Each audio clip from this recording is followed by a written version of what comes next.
হাইতির বিপক্ষে পাঁচ পরিবর্তন নিয়ে মাঠে নামবে ব্রাজিল। দেখুন ক্যাসেমিরো, রাফিনিয়া, লুকাস পাকেতা সহ যারা বাদ পড়তে যাচ্ছে। ক্যাসেমিরো মরক্কোর বিপক্ষের ম্যাচে রক্ষণাত্মক মিডফিল্ডার হিসেবে ক্যাসেমিরো শুরু করেছিলেন, তবে তার পারফরমেন্স ভালো না হওয়ায় দ্বিতীয়ার্ধে তাকে উঠিয়ে দিয়েছিল কোচ। এবার হাইতির বিপক্ষে তার একাদশে জায়গা হচ্ছে না। মরক্কোর বিপক্ষে মূল একাদশে লুকাস পাকেতা ছিলেন, যার পারফরমেন্স ছিল ওঠানামার মধ্যে। এবার হাইতি ম্যাচে জায়গা হারাচ্ছেন অভিজ্ঞ এই মিডফিল্ডার। মরক্কোর বিপক্ষে ডান প্রান্তে রাফিনিয়া মূল একাদশে ছিলেন, কিন্তু ভালো কোনো আক্রমণ করতে পারেননি এই ফরওয়ার্ড, তাই এবার জায়গা হারাতে চলেছেন তিনিও। মূল স্ট্রাইকার হিসেবে মরক্কোর বিপক্ষে ইগোর থিয়াগো শুরু করেছিলেন, তবে কাজের কাজ কোনো কিছুই করতে পারলেন না তিনি। অনেকগুলো সহজ সুযোগ মিস করে দলকে ডুবিয়েছেন এই স্ট্রাইকার, তাই এবার শুরুর একাদশে জায়গা হারাতে চলেছেন থিয়াগো। তাছাড়াও রাইট ব্যাক পজিশনে ইনজুরির কারণে ওয়েসলি ছিটকে যাওয়ায় মরক্কোর বিপক্ষে সেই ম্যাচে রজার ইবানেস রক্ষণভাগে শুরু করেছিলেন। আগামী ম্যাচে জায়গা হারাতে পারেন ইবানেস। এবার দেখুন হাইতির বিপক্ষে ব্রাজিলের একাদশটি যেমন হবে।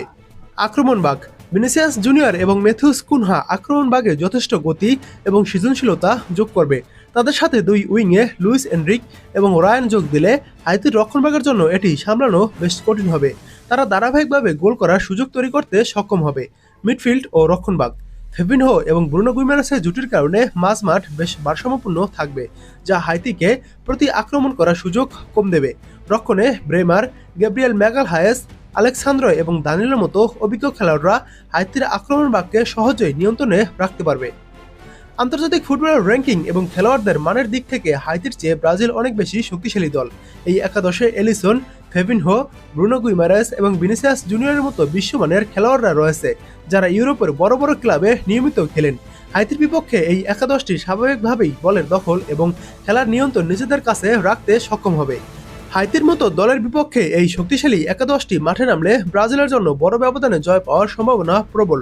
যদিও ফুটবলে অঘটন সম্ভব, তবে ব্যক্তিগত দক্ষতা এবং দলীয় সংহতির বিচারে এই দলটি হাইতিকে চাপে রাখার জন্য যথেষ্ট, কারণ এই একাদশটি ট্রেনিংয়ে আঞ্চলত্তি খেলিয়েছেন।